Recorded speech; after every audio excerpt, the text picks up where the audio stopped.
Thea to tell us her story. And I think you kind of heard the gist of the points I want you to hit, right? Yeah, thanks for having me this evening. So my name is Thea, and I'm a registered nurse. And I started working with breastfeeding families before I had kids. And so prior to becoming a nurse, I served in the Peace Corps in Namibia and Southern Africa. And I was doing maternal child health education there. And but I honestly, breastfeeding was just happening all around me. It didn't seem like, there was as many issues.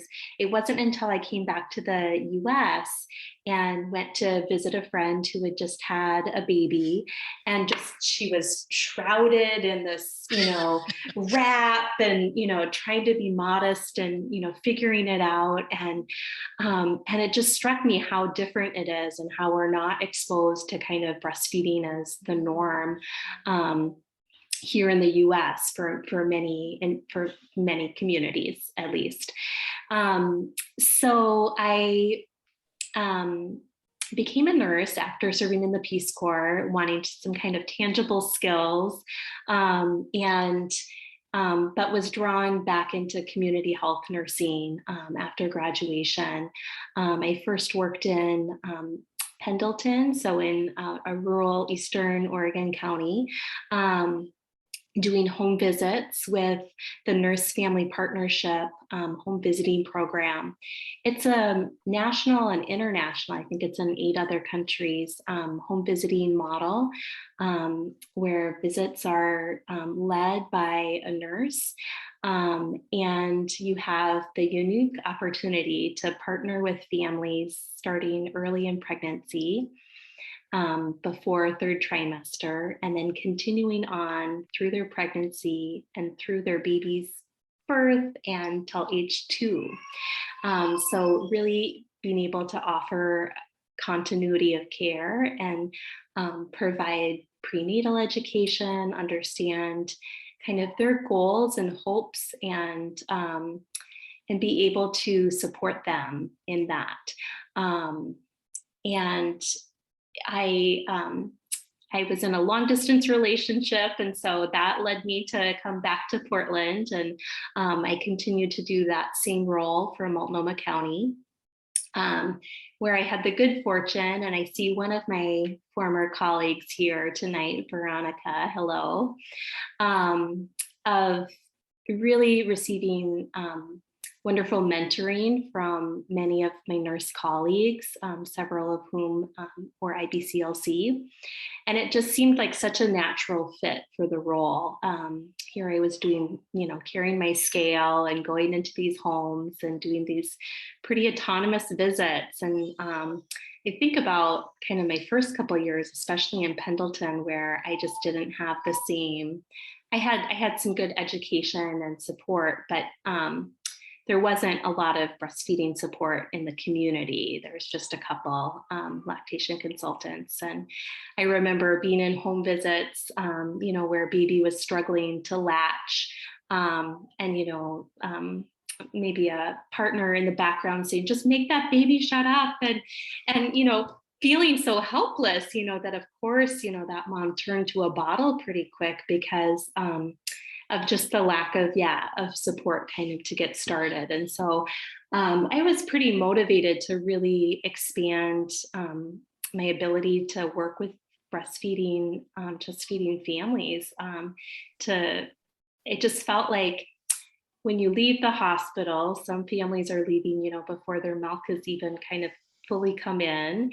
And when you do that home visit, a couple of days after they're home from the hospital, it's just a time where, I remember going in, and sometimes, moms would be really engorged and trying to figure out, well, it was working in the hospital and now it's not. And so, I think in the home environment, it's where, right, rubber hits the road, and you're trying to figure it out.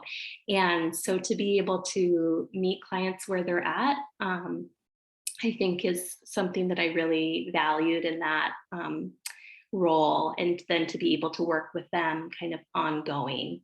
Um, as well. So it wasn't a strictly lactation role, but it was a significant piece of it and a piece that I enjoyed. So I ended up leaving the county after about 6 years, and this was after having my first child and wanted to spend more time at home, as well as finishing pursuing the coursework to become an IBCLC. So I did that with Dixie at PSU for 3 quarters. And during that time, I also started working for the legacy healthcare system, teaching classes. I missed working with families. And so this was, I think Laura mentioned the flexibility of kind of life takes you, different ways, but finding a way to still connect and support families was important to me. And so I've been doing childbirth education, breastfeeding education, and newborn care classes, as well as some of the new parent support groups. So that's been my path. Um, I think the challenge, um, I think the challenge initially was being in a very autonomous role and just having to kind of figure it out as I was going. And I'm someone who loves to learn and is always asking questions, but I would have to remind myself that because I was doing kind of these ongoing home visits, that if the relationship was there with the family, um, more often I would have the opportunity to go back. And so just trying to take some of the pressure off myself from needing to feel like I needed to know everything right away, because you're just always learning and growing. And that got much easier when I was in Multnomah County and had more mentoring and access to education and continuing education and reflective supervision. Because I think that probably the advice I'd give to my younger self, I think many of us kind of in healthcare have very high standards for ourselves. And I think it would be to just be gentle with myself, and that it's okay to not know everything. It's okay to ask questions. And I think many of us probably are familiar with that quote that people might forget what you say, but they'll remember how they felt with you. And sometimes it's easier to kind of course, you're going to be, caring and supportive and cheerleading, with families that you're working with or friends that you're supporting or whatever the context. But it's easier for some of us, myself included, to be kind of self-critical. And so I think that just a reminder to be gentle is something that I would go back and share with myself. That's a great quote to end this piece of the program with. Thank you, Thea. Yeah. All right.